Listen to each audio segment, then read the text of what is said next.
The storm that had begun in the small province of Owari did not fade after the great victory at Okehazama. Instead, it grew into a steady, relentless wind that began to blow toward the heart of Japan. Oda Nobunaga was no longer the boy who threw incense at his father's funeral. He was now a man who carried the weight of a shattered nation in his mind. But to mend a broken mirror, one must first find the center where all the pieces meet. For Japan, that center was the ancient, willow-draped city of Kyoto. Before the march could begin, Nobunaga knew he needed a new seat of power, a place that looked toward the future rather than the past. He moved his capital to a high, jagged mountain and named it Gifu. The name was not chosen by chance. It was whispered to be inspired by the ancient legends of the Zhou dynasty, a name that signaled the birth of a new era of peace. High atop this mountain, he sat in a castle that seemed to touch the clouds, and it was here that he revealed his new purpose to the world. He took up a personal seal, a small stamp carved with 4 characters that would change history. Tenka Fubu. It meant the realm under the sword, or more poetically, one world under military rule. It was a declaration that the age of small lords fighting over tiny valleys was over. From now on, there would be only one law. Yet, even a man as powerful as Nobunaga knew that strength alone was not enough to enter the gates of the capital. Kyoto was a city of ghosts and ancient traditions, ruled by an emperor who lived in a palace of silk and a shogun who had lost his throne. In a twist of fate, a wandering man arrived at Nobunaga's gates. His name was Ashikaga Yoshiaki, a prince of the high bloodline who had been forced into exile. He was a man with a famous name but no army, a shadow of a ruler who begged for help to reclaim his family's legacy. Nobunaga saw in this prince a golden opportunity. He did not see a master to serve, but a key to a door that had been locked for a century. He agreed to help Yoshiaki, promising to escort him back to the capital and place the shogun's robes back upon his shoulders. This was the birth of a grand political dance. Nobunaga was the muscle, the iron, and the fire. The prince was the face of tradition. Together, they began a march that looked less like a war and more like a royal procession. As the Oda banners, decorated with the 5-petaled wood sorrel flower, neared Kyoto, the people braced for the worst. They had seen many armies enter their city over the last 100 years, and it always meant the same thing: fire, looting, and sorrow. But Nobunaga was different. He knew that to rule the heart of Japan, he had to prove he was its protector, not its predator. He forbade his soldiers from taking so much as a single grain of rice from the citizens. Those who broke his rules were punished with a cold, terrifying efficiency.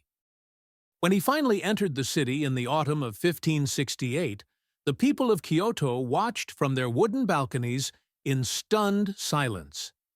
They saw a disciplined tide of steel. Nobunaga did not look like the big fool of the stories. He rode a magnificent horse, his armor gleaming, his eyes sharp and observant. He walked through the streets of the capital not as a conqueror, but as a restorer. He gave gold to the emperor's crumbling palace, repaired the bridges that had fallen into the rivers, and cleared the streets of the bandits who had ruled them for decades. For the first time in 100 years, the city of Kyoto could breathe. The restoration of the shogunate was a grand spectacle.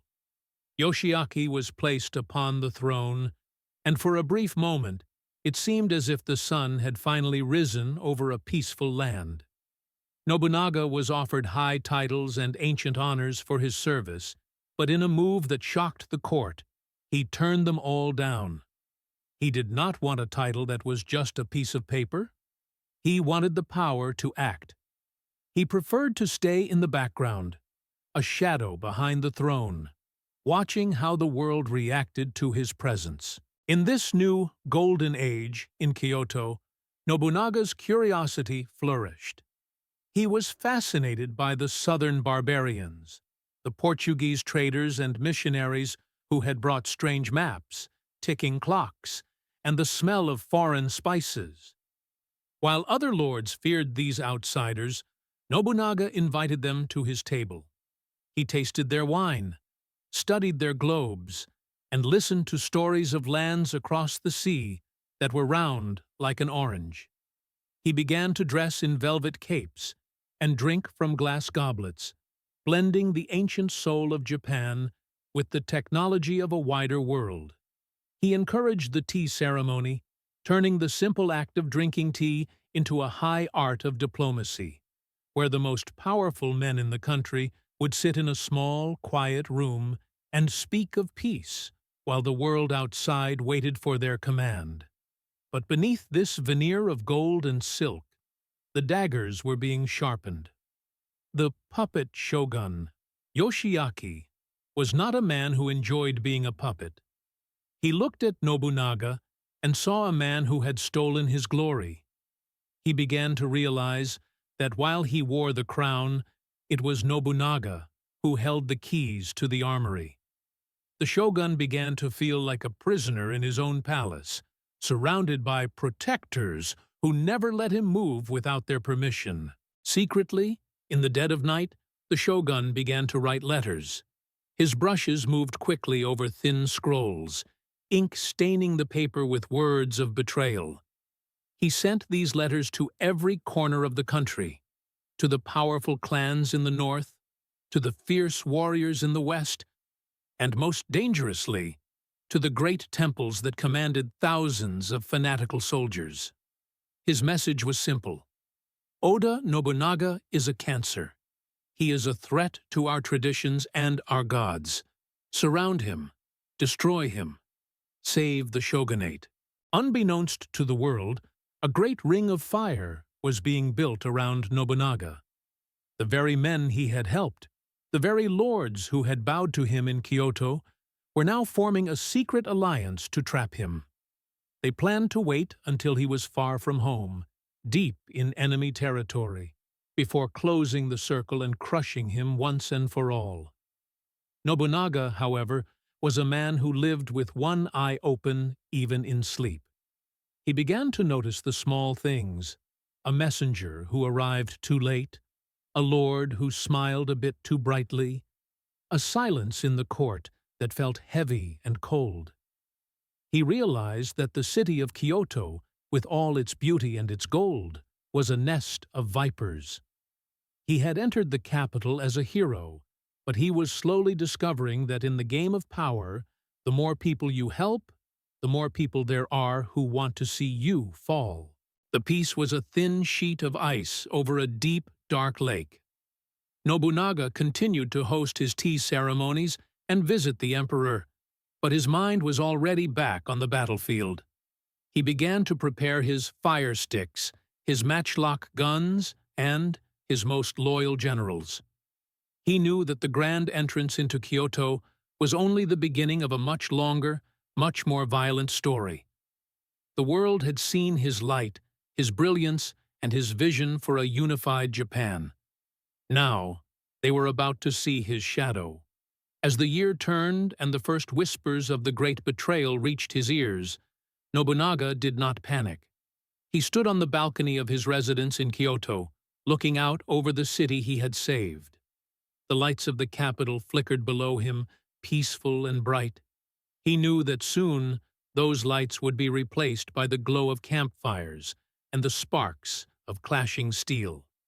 The shogun's secret letters had set the world on a collision course, and the path of the sun was about to lead Nobunaga into a darkness from which few men ever return.